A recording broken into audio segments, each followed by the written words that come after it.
বোঝা লিখেছেন শরৎচন্দ্র চট্টোপাধ্যায়। তৃতীয় পরিচ্ছেদ। আবার বিবাহ। কি যেন কি একটা হইয়া গিয়াছে। রাজশয্যায় শয়ন করিয়া ইন্দ্রত্বের সুখ কথঞ্চিত উপলব্ধি করিতেছিলাম। টানিয়া কে যেন সুখের স্বপ্নটুকু ভাঙিয়া দিয়াছে। অর্ধরাত্রে উঠিয়া বসিয়াছি, ঘুম ভাঙিয়া গিয়াছে। আমার আজীবন সহচর সেই অর্ধছিন্ন খটটায় শুইয়া আছি। আমি কাঁদিব না হাসিব? সুখের স্রোতে অনন্তে ভাসিয়া যাইতেছিলাম। হঠাৎ যেন একটা অজানা দলের পাশে আবদ্ধ হইয়া গিয়াছি। আর বুঝি কখনো ভাসিয়া যাইতে পাইব না। সব যেন উল্টাইয়া গিয়াছে। জীবনের কেন্দ্র পর্যন্ত কে টানিয়া পরিধির বাহিরে লইয়া গিয়াছে। কিছুই যেন আর ঠাহর হয় না। এ কি হইল? নিশীথে সত্যেন্দ্রনাথ জানালায় বসিয়া সাগরপুরের অন্ধকার দেখিতেছিল। গাছগুলা কি একটা নিস্তব্ধ ভাব সত্যেন্দ্রর সহিত বিনিময় করিতেছিল। শো শো করিয়া নৈশ বাতাস বহিয়া গেল। কিছু বলিয়া গেল কি? বলিল বইকি, সেই এক কথা। সব জিনিসেই সেই এক কথা বলিয়া বেড়ায়। হইয়াছে কি?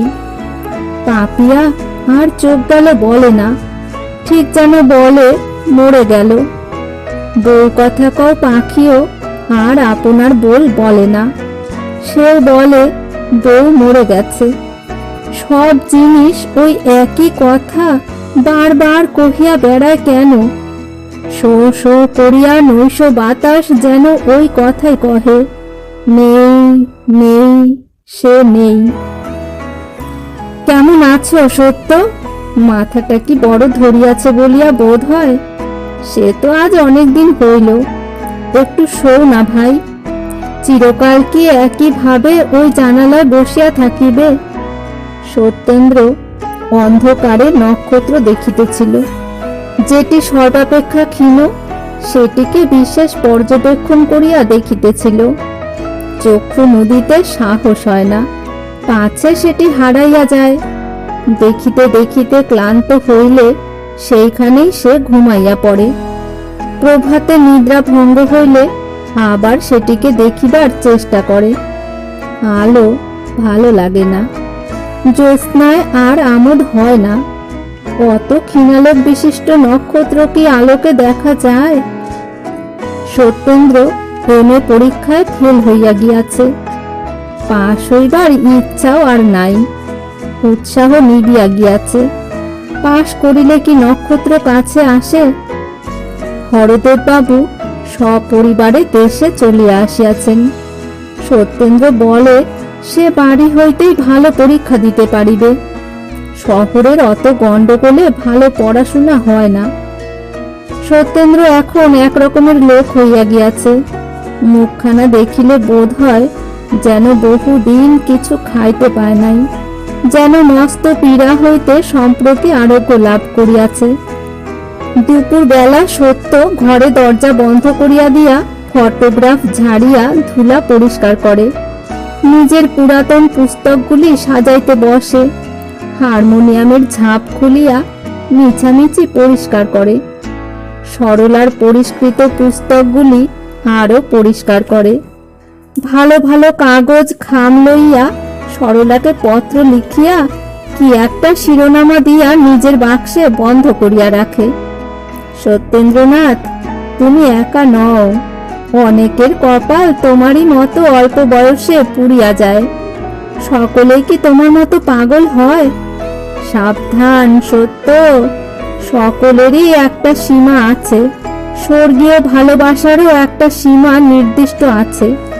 যদি সীমা ছাড়াইয়া যাও কষ্ট পাইবে, কেহ রাখিতে পারিবে না। সত্যেন্দ্রর জননী বড় বুদ্ধিমতী। তিনি একদিন স্বামীকে ডাকিয়া বলিলেন, সত্য আমার কি হয়ে গেছে দেখেছ? কর্তা বলিলেন, দেখছি তো, কিন্তু কি করি? আবার বিবাহ দাও। ভালো বউ হলে সত্য আবার হাসবে, আবার কথা কবে। সেদিন সত্য আহার করিতে বসিলে জননী বলিলেন, আমার একটা কথা শুনবে? কি?